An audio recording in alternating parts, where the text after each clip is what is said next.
I'm grabbing it for you right now. Alright, thank you. Try calling. Ito, mga Babs, takuha na natin.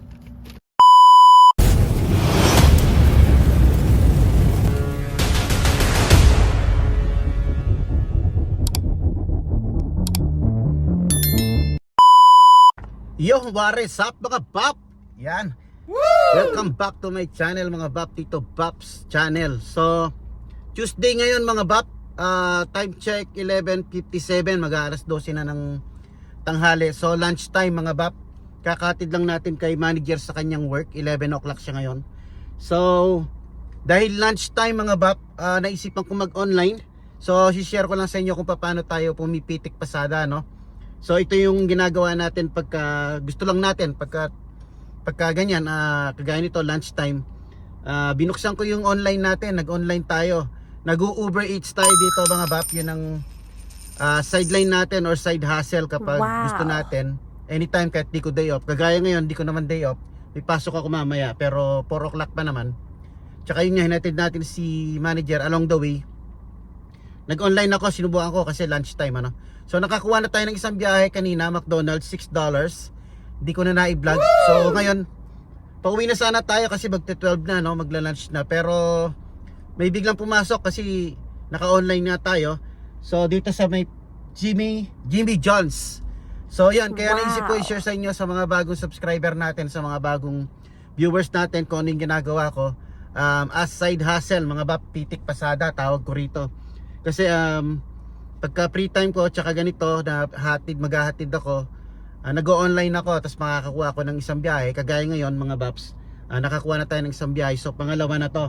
Pero tingin ko last day to kasi 12 o'clock na mga Bap, may pasok tayo 4 o'clock.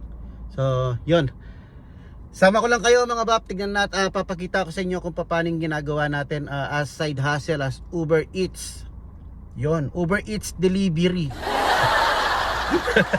Yan, Uber Eats delivery. Ayan, mga food delivery tayo, parang Food Panda sa Pilipinas. So, let's go. Baka naghihintay na yung yung nag-order. Punta na natin sa Jimmy John's. Let's go mga Bap. So, ayan ang Jimmy John's mga Bap. Lunch time ngayon, kaya for sure maraming maraming orders pag ganyan na oras. Kaso may pasok naman tayo mamaya. Kailangan din natin kumain tsaka medyo magpahinga, no? So siguro last biyahe na natin to. Pakita ko lang sa inyo mga Baps kung paano tayo nagsa side hustle as Uber Eats food delivery. Okay. Tayin lang natin mga Baps. I'm grabbing it for you right now. Alright, thank you.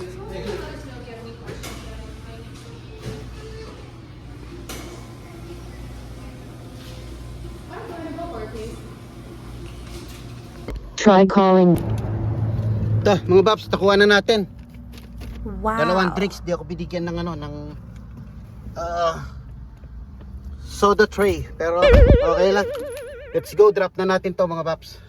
Ayun so pagpasok ko doon, mabilis lang mga Bap. Niready na nila kaagad. So let's go, ihatid na natin to kung saan natin ihatid. Check ko lang kung saan mga Bap. Yun, sabi mga Bap, 5 minutes from here. So mabilis lang yun, sakto-sakto. Let's go, hatid na natin.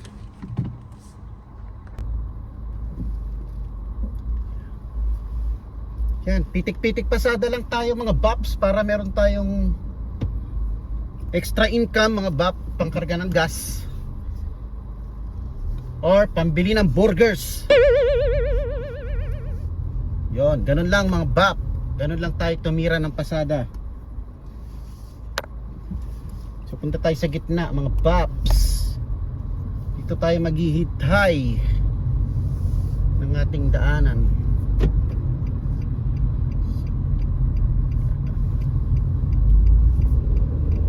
Yan, we're in. So yung paghahatiran natin ngayon mga Baps sa Banks Avenue, doon din tayo naghatid kanina nung unang biyahe natin. Di ko lang naipakita sa inyo kasi wala naman akong balak mag-vlog sana. Kaso gusto ko rin i-share sa mga bagong viewers natin tsaka mga bagong subscriber natin, no, kung ano yung ginagawa natin for extra income mga Baps. Ayun Hindi naman lucky yan ng kitaan, pero meron din mga Baps, may pangkarga tayo ng gas. At saka makakaipon tayo ng pambili ng burgers. So yun lang naman yun, kasi nagtatrabaho naman tayong full time. Kaya yun, side hustle nga, pitik pasada lang. So let's go. Update ko kayo mamaya pagdating natin doon mga Baps. So ito yung dinadaanan natin mga Bap, oh. Yan, magkabilaan mga farm na yan mga Bap. Mga almond farm. Pero malapit na tayo, 2 minutes na lang from here. Let's go. Yan, so dito tayo, nandito na tayo sa building 305. Meet at the door daw. Saan kaya yung door dito? 305 kay KT. So saan yung door?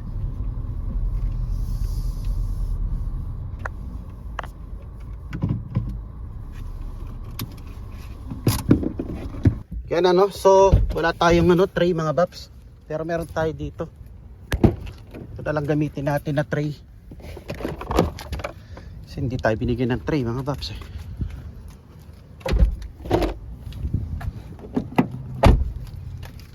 So ito kasi may wrap to mga Bap, di natin alam. Hindi tayo binigyan ng tray ng tao. So let's go. Mamaya na lang mga Baps. So yeah, naka-deliver na tayo mga Baps. Nakadalawang biyahe tayo. Ito may pakinabang to. Hindi kasi tayo binigyan ng tray. Buti na lang meron tayo nito dito sa kotse. Paglagyan ng mga bata ng mga mga soft drinks, pwedeng french fries dito, tapos dito cellphone, gano'n. Yan, may pakinabang siya. So yun, nakapitik pasada na tayo. Ganun lang ginagawa ko mga Paps. So yun, ganun ginagawa natin pagka may spare time tayo. Pitik pasada, extra kita mga Bap, pangkarga ng gas or pamburger. So 12:16 mag-o-online pa rin tayo, pero habang pauwi, hanggat kung makakauwi tayo okay lang. Kung along the way may makuha tayong order, pipick upin pa rin natin. So mag-stay online tayo. Kung hindi man, uwi na tayo. So let's go mga Bap. 12:25 p.m. So tingin ko dito sa lugar na to mga Bap, mga office, mga commercial.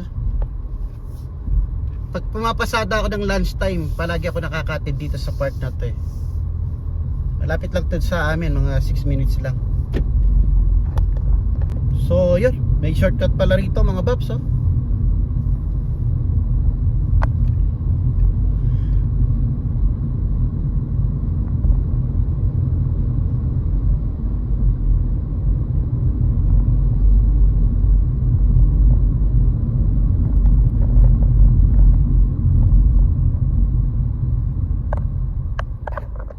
May shortcut pala rito mga Babs. Ito na yung sinehan, dito tayo nanonood ng sine. Ito na yung Walmart, malapit na sa atin to. So mapapauwi na tayo mapipilitan na tayong umuwi dahil malapit na to sa bahay mga Paps. Saka para makapagpahinga na rin tayo. In a quarter mile, turn right onto Standiford Avenue. Hanggang 12 na naman tayo mga Paps.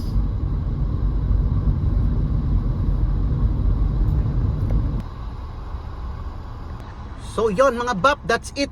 Nasa apartment na tayo, nasa bahay na tayo. Nire-route tayo nung GPS. So pinadaan tayo dito mismo sa harap ng bahay. Wala na. So yun, parada na tayo, agaray na tayo total. Magti 12:30 na. 12:27 to be exact. So siguro isang oras or kulang sa isang oras tayong namasada, nakadalawang biyahe tayo, pitik pasada lang mga Bap. Nakalimutan ko kung magkano kinita natin pero sa pagkakalam ko yung kanina is $6, tapos yung ngayon parang nasa $5.